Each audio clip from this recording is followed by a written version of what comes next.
오늘 우리는 마가복음 12장 1절에서 12절까지의 말씀을 함께 읽었습니다. 이 본문을 보기 전에 이제 우리가 마가복음 11장을 잠깐 이제 볼 필요가 있습니다. 여러분, 예수님께서는 예루살렘 성으로 들어오셨습니다. 그런데 예수님께서 예루살렘 성에 들어오신 이유, 들어오신 목적은 십자가에 달리시기 위함이었습니다. 예수님은 십자가를 향하여서, 그 죽음과 고난을 향하여서 예수님께서는 예루살렘 성으로 들어오신 것입니다. 그 내용이 이제 마가복음 11장에 이렇게 쭉 기록되어 있었습니다. 그래서 우리가 마가복음 11장을 쭉 살펴봤죠. 그 안에 있었던 어떤 내용들, 사건들이 이렇게 쭉 기록되었고 우리가 그 내용을 살펴봤습니다. 여러분, 예수님께서는 예루살렘 성에 들어오실 때에 사람이 아닌 짐을 실는 나귀, 그것도 어린 나귀를 타셨습니다. 이를 통해서 예수님께서는 예수님 자신이 사람들의 죄의 짐을 지시는 겸손한 왕이심을 많은 사람들에게 보여주었습니다. 그리고 예수님께서는 열매 맺어야 할 때임에도 불구하고 열매 맺지 않았던 무화과 나무를 저주하셨습니다. 그리고 그 무화과 나무는 말라 죽어버렸지요.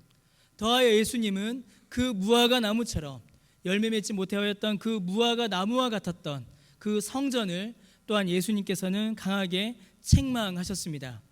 거룩의 열매, 구원의 열매는 전혀 맺지 못한 채로 허황된 가식과 형식, 인간의 탐욕만 남아있던 그 성전을 향하여 예수님께서는 분노하셨고, 성전을 모욕하고 더럽히던 모든 장사꾼들, 그리고 그에 연결된 자들을 쫓아내시는 그런 일들을 예수님께서는 행하셨습니다. 여러분, 예수님의 이러한 말씀, 그리고 예수님의 이러한 행동들은 그 당시 유대인들을 심각한 혼란에 빠뜨리는 사건이었습니다. 왜냐하면 예수님께서 하신 일들은 그저 신기한 기적 혹은 해프닝 혹은 사람들의 관심을 끄는 일들로 그칠 수 없는 일이었기 때문입니다. 예수님의 말씀, 예수님의 행동들은 여러분 그냥 듣고 지나가 버릴 수 있는 그런 작은 일들이 아니었습니다. 예수님께서 행하신 일들은 여러분 유대인들이 대대로 믿어왔고 당연하게 여겼던 믿음과 사상과 신학과 그들의 행동과 관습들을 무너뜨리고 부정하는 것이었습니다. 여러분, 조금 과격한 용어를 좀 사용해 보면은 예수님께서는 지금 유대인들의 종교와 그들의 믿음과 그들의 삶을 지금 전복하고 계신 것입니다. 예수님께서는 그들의 모든 생각들을 뒤집어 엎고 계십니다. 여러분, 예수님께서 나귀를 타고 들어오셨지요. 나귀를 타고 오시는 예수님은 여러분 유대인들의 기대와 상상과는 너무나 다른 분이셨습니다. 유대인들은 왕과 같은 메시아, 부와 승리를 가져다주는 다윗과 같은 메시아를 그들은 기대했습니다. 그런데 예수님은 나귀, 그것도 어린 나귀를 타고 들어오셨습니다. 구원자, 메시아, 하나님의 아들이다라고 하기에 예수님의 모습은 너무나 초라했습니다. 그들이 지금까지 가지고 있었던 모든 기대가 예수님의 등장으로 무너지고 만 것입니다. 여러분, 예수님께서 성전에 가셔서 장사하던 자들의 상을 들어 엎으신 사건, 여러분 이거는 유대인들에게 있어서는 너무나 이상한 일이었습니다. 왜냐하면 유대인들에게 있어서 성전에서의 장사는 아무 문제가 되지 않았기 때문이죠. 오히려 지금까지 그들은 성전 안에서 장사하는 일을 옳다고 믿어왔고 아무 문제가 없다라고 생각했으며 당연하다라고 여기고 있었기 때문입니다. 그러나 예수님께서는 그들의 상을 들어 엎으시고 그들을 비난하시고 그들을 질책하시며 그들을 성전에서 쫓아내셨습니다.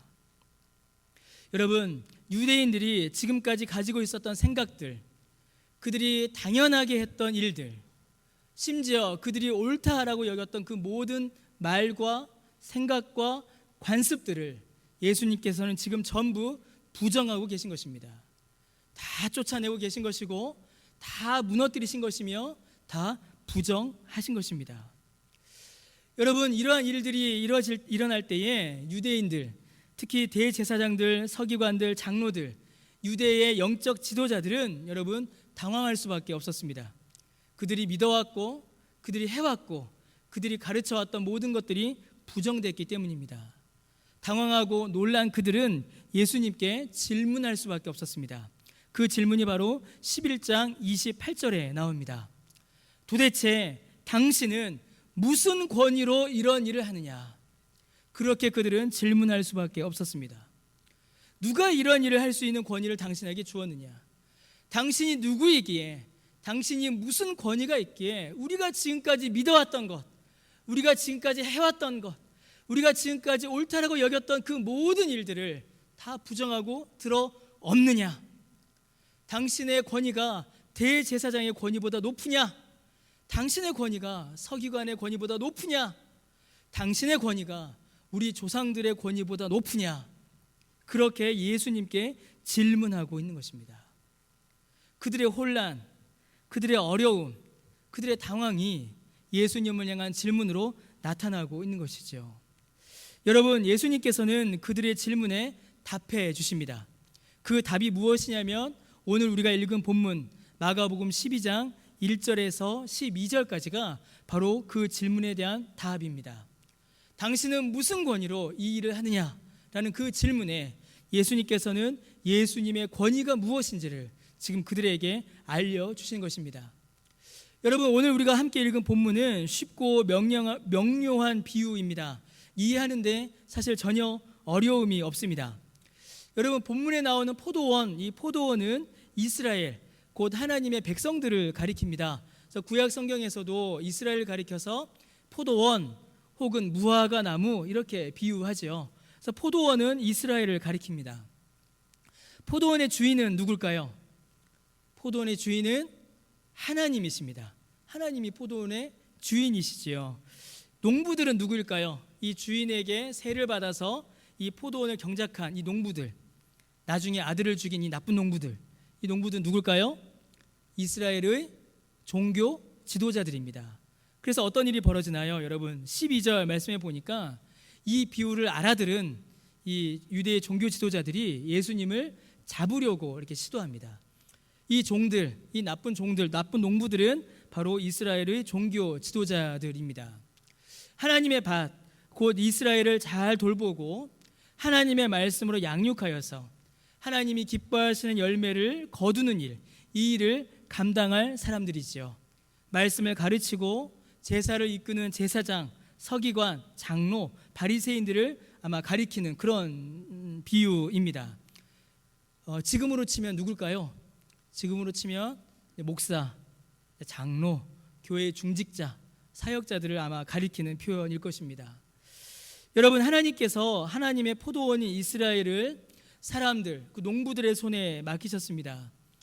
세를 준 것이죠. 그리고 때가 되어 하나님께서 열매를 거두시고자 하십니다. 하나님의 자녀들, 하나님의 백성들을 모으시고 그들로부터 경배와 찬송을 받으시며 말씀의 순종과 구원의 열매를 거두십니다. 그 일을 하나님께서 행하시는 것입니다. 여러분, 오늘 본문에 보면 또 종들이 있습니다. 중간중간에 소출을 얻기 위하여 왔다가 고난당하고 모욕당하고 죽기까지 한 그런 종들이 있습니다. 여러분, 이 종들은 누굴까요? 이 종들은 구약시대의 선지자들, 그리고 경건한 사람들을 가리키는 비유입니다.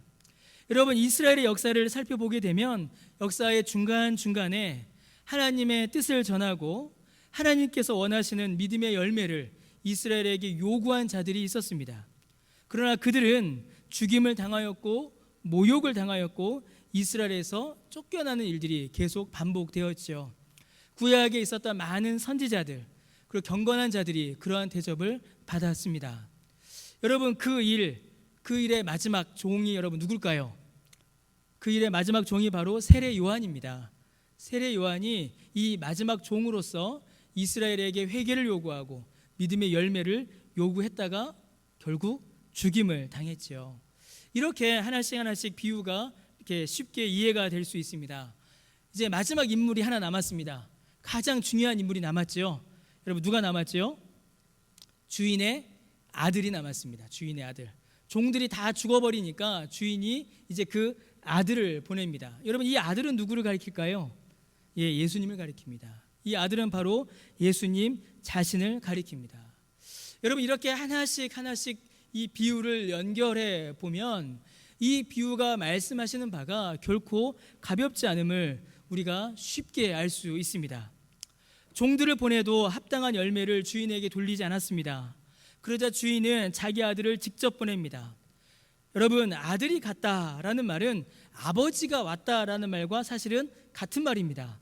주인이 뭐라고 합니까? 아들을 보내면서 그들이 내 아들은 존대하리라 라고 생각합니다. 왜냐하면 아들의 권위는 아버지의 권위와 동등하기 때문입니다. 아들이 아버지의 이름으로 갈 때 그 행차는 아들의 행차가 아니라 아버지의 행차입니다. 그런데 여러분, 이 나쁜 농부들이 어떻게 하나요? 이 나쁜 농부들이 그 아들을 죽여버립니다. 왜 죽였나요? 이유가 단순하죠. 이 아들이 그 밭의 상속자이기 때문에 죽여버립니다. 이 아들이 이 밭의 상속자이니 이 아들이 죽어버리면 이 밭을 우리가 가질 수 있겠구나라는 생각으로 이 악한 농부들이 그 아들을, 주인의 아들을 죽여버립니다. 이 밭을 상속할 수 있는 권리, 이 밭을 상속할 수 있는 권위는 오직 아들에게만 있습니다. 이 밭은 한 번도 그들의 소유였던 적이 없습니다. 농부들은 이 밭을 소유할 수 있는 자들이 아니라 이 밭을 잘 경작하여 열매를 주인에게 돌려드리고 때가 되면 이 밭을 주인의 아들에게 넘겨야 하는 자들이었습니다. 그런데 이 농부들은 상속자인 아들을 죽여버리고 그 밭을 빼앗으려고, 그 밭을 훔치려고 시도합니다. 여러분, 이러한 일들이 예수님 당시에 예수님께 일어났다라는 것입니다. 하나님의 아들이신 예수님께서 아버지의 권세로 자기 백성들에게 오셨습니다. 하나님의 권세로 예수께서 오신 것입니다. 그러나 여러분, 이스라엘의 종교 지도자들은 하나님의 아들이신 예수 그리스도를 하나님의 아들로 대접하고 섬긴 것이 아니라 오히려 그를 미워하고 그를 박해하여 십자가에 죽여버렸습니다. 나쁜 농부들이 포도원을 훔치려 한 것처럼 이스라엘의 종교 지도자들은 하나님의 나라를, 하나님의 백성들을 하나님의 손에서 그들이 훔치려고 한 것입니다. 그들의 악행을, 그들의 죄를 예수님께서는 그대로 드러내고 계신 것이지요. 사랑하는 성도 여러분, 안타깝게도 오늘날에도 이런 악한 농부들의 모습을 여러분 우리가 볼 수 있습니다. 하나님의 교회에서 하나님의 뜻이 아닌 자기의 뜻과 목적을 이루기 위하여 만약에 하나님의 교회를 이용한다면, 하나님의 영광이 아닌 자기의 영광을 위하여, 자기의 욕망을 채우기 위하여 만약에 하나님의 교회를, 하나님의 이름을 이용하고 있다면, 자기의 이익을 채우기 위하여 예수 그리스도의 이름을 팔고 있다면, 여러분, 그들에게도 이 본문의 경고가 그들에게 그대로 주어질 수밖에 없습니다. 피할 수 없는 것이지요. 여러분, 저는 이 본문 설교를 준비하면서 사실은 이 악한 농부에 대해서 더 나누고 싶었습니다. 오늘날 하나님의 포도원인 교회를 망치고 교회를 어지럽히는 이 악한 농부들, 이 악한 농부가 오늘날 우리에게 어떻게 나타나는가, 이 악한 농부는 어디에 있는가를 오늘 사실은 좀 더 나누고 싶었습니다. 원래 설교는 그렇게 방향을 잡고 준비를 했었습니다. 자, 그런데 여러분, 오늘 본문을 우리가 자세히 읽어보면은, 오늘 본문을 우리가 유심히 보게 되면 예수님께서 정말로 말씀하고자 하시는 것이 그 악한 농부가 아님을 우리가 알 수 있습니다. 예수님께서 정말 말씀하시고자 하셨던 것은 애들아, 너희 악한 농부가 되면 안 된다, 이게 아닙니다. 예수님께서 오늘 본문을 통하여서, 이 비유를 통하여서 정말로 그 당시의 사람들에게, 그리고 우리에게 예수님께서 하시고자 하시는 말씀은 여러분, 예수님 자기 자신에 대한 말씀입니다. 곧 유대인들이 예수님께 당신이 무슨 권위로 이런 일을 하십니까? 라고 질문했지요. 예수님은 그 질문에 대하여 답을 주시는 것입니다. 예수님의 권위, 예수님의 권세, 예수님의 권위와 권세와 능력이 어디로부터 왔으며 그것이 어떻게 행사되는지를 예수님께서는 이 비유를 통하여서 우리에게 알려주고 계신 것입니다. 여러분, 예수님의 권위는 어디서 온 것이며 예수님의 권세는 무슨 권세이겠습니까? 예수님의 권위, 예수님의 권세는 어떤 권위요, 어떤 권세이겠습니까? 오늘 본문에 그대로 드러납니다. 사랑하는 성도 여러분, 예수님의 권위는, 예수님의 권세는 아들의 권세입니다. 누구의 아들일까요? 하나님 아들, 하나님의 독생자의 권위를 예수님께서는 가지고 계신 것입니다. 여러분, 아들의 권위는 누구와 동등하다고 말씀을 드렸죠? 아들의 권위는 아버지의 권위와 동등합니다. 예수님께서 하나님 아버지의 권위를 가지고 오셨다, 아들의 권위를 가지셨다라는 말은 예수님께서 하나님 아버지의 권위를 가지고 계시며 그 권세를 받으셨으며 그 권위와 그 권세로 이 모든 일들을 행하셨다라는 것을 의미합니다. 유대인들이 예수님께 와서 당신이 무슨 권위로 이런 일을 하느냐라는 질문에 예수님께서는 내가 하나님의 권위로, 하나님의 권세로 이 일들을 행하였다라고 예수님께서 말씀하시는 것입니다. 그런데 여러분, 오늘 이 본문은 우리에게도 많은 당혹감을 줍니다. 왜냐하면 그 권위와 그 권세가 행사되는 방식이 일반적인 방법과는 완전히 다르기 때문입니다. 여러분, 세상에서 권위 있는 자, 세상에서 권세 있는 자는 여러분 어떻게 권위와 권세를 행사할까요? 사람들에게 일단 뭘 받죠? 대접을 받죠. 그렇죠. 사람들에게 일단 대접을 받고 자기의 영향력을 발휘하고 사람들에게 높임을 받습니다. 그런데 여러분, 오늘 본문에 나타난 포도원 주인의 아들도, 그리고 하나님의 권세로 이 땅에 오신 예수님도 여러분 그의 합당한 대접을 한 번도 받지 못하였습니다. 예수님께서는 하나님 아버지의 권위와 권세로 이 땅에 오셨는데 예수님께서는 하나님의 대접을 받으신 것이 아니라 오히려 미움을 받고 박해를 당하고 결국 십자가에 달려 죽으셨습니다. 여러분, 왜 예수님께서는 자신의 권위에 합당한 대접을 받지 못하셨을까요? 여러분, 좀 더 정확히 말씀을 드리면 왜 예수님께서는 자신의 권위와 자신의 권세를 합당하게 행사하지 않으셨을까요? 여러분, 모든 천사가 예수님의 종들입니다. 그렇죠? 모든 천사가 예수님의 종들이죠. 예수님께서 어려우실 때, 힘드실 때에 그 모든 천사들을 불러내려서 예수님을 수종들게 하시면 예수님이 얼마든지 편하게 계실 수 있으셨습니다. 예수님을 대적하는 자들을 물리칠 수 있으셨습니다. 마귀도 그 사실을 알았습니다.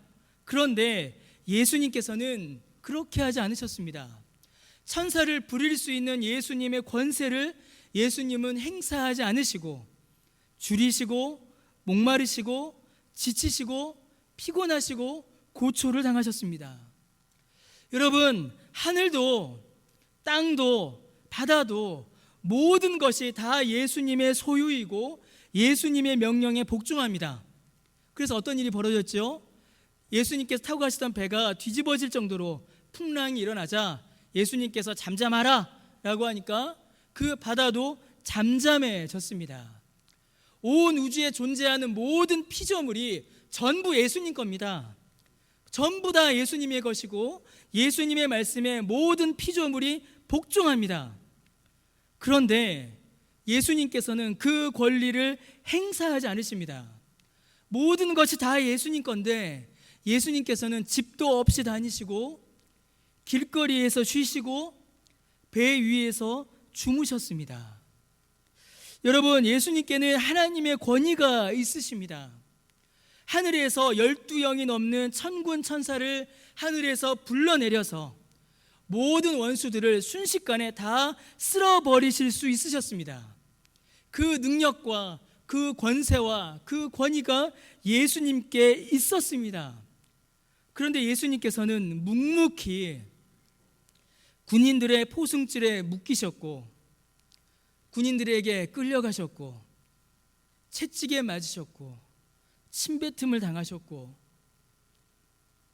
모욕을 당하셨으며 십자가에 달려 죽으셨습니다. 여러분, 한번 생각해 보십시오.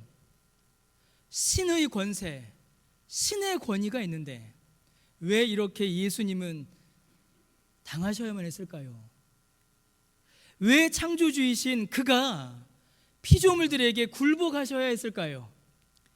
왜 영원하고 진정한 왕이신 그가 섬김과 높임을 받는 것이 아니라 가장 낮은 종의 자리에서 사람들의 발을 씻기는 그 섬김의 자리에까지 낮아지셔야 하셨을까요?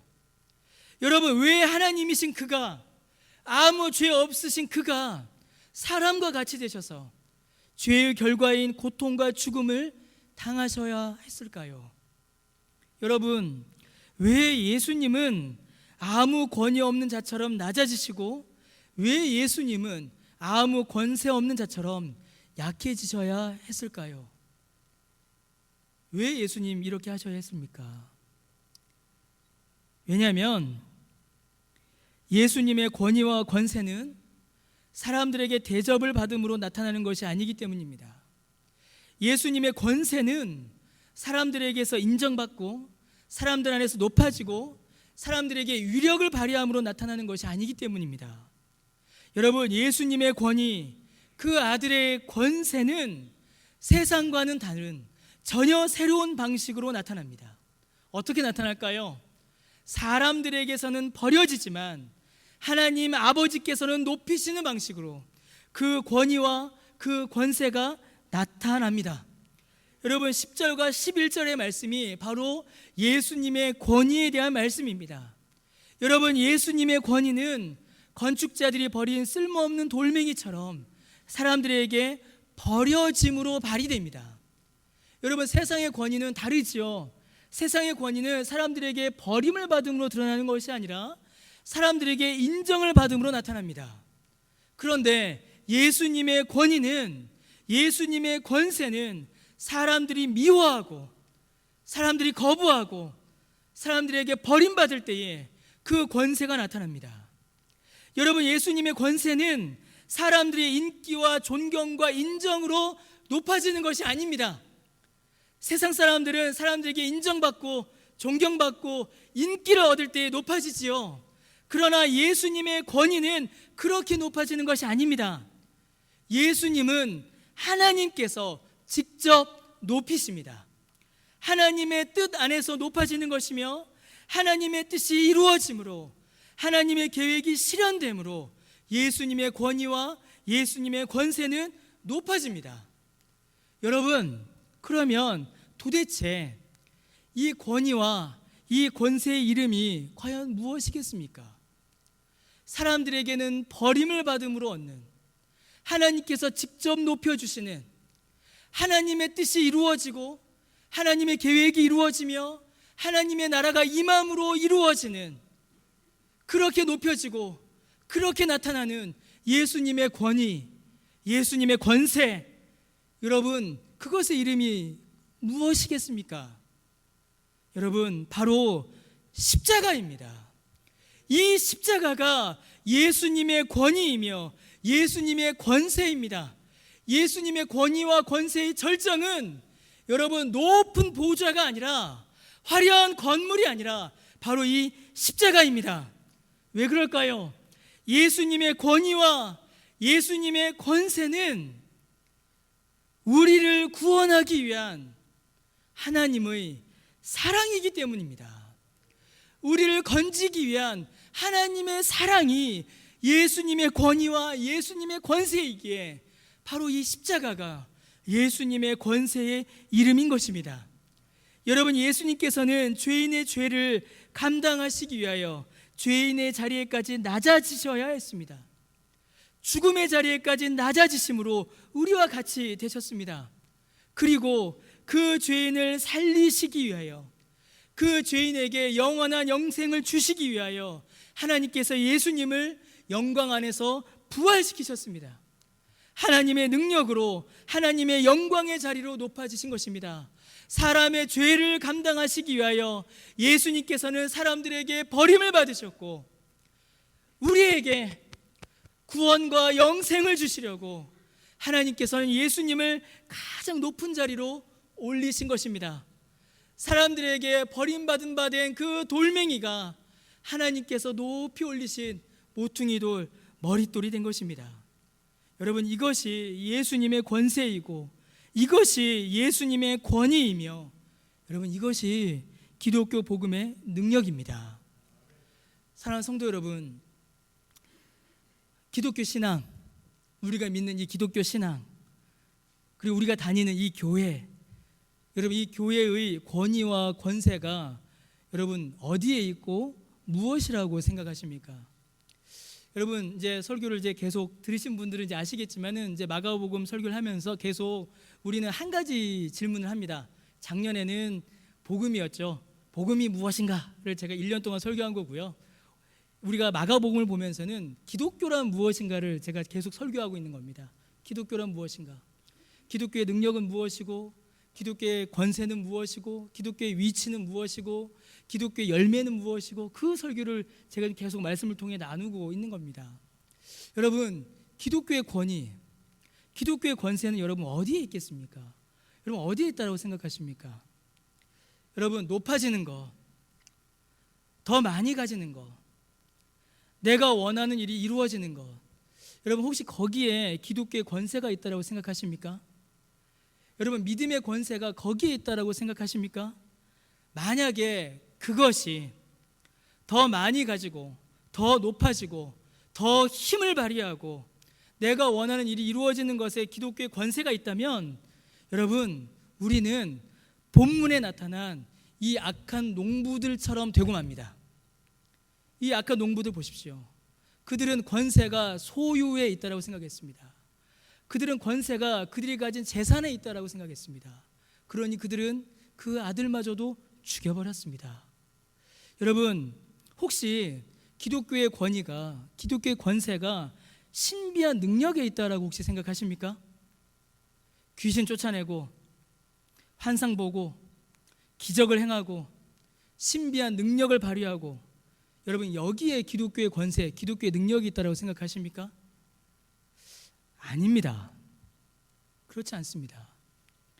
남들보다 더 나은 사람이 되는 것, 다른 사람들보다 더 나은 상황과 환경으로 내 형편이 바뀌는 것, 더 건강해지고 더 부자되고 내 인격이 더 고양되고 더 평안해지고 더 착한 사람 되고, 여러분 우리의 인격을 고양하고 더 많은 지식을 갖고 우리가 더 착한 사람이 되려면 여러분 교양 강좌를 들어야 합니다.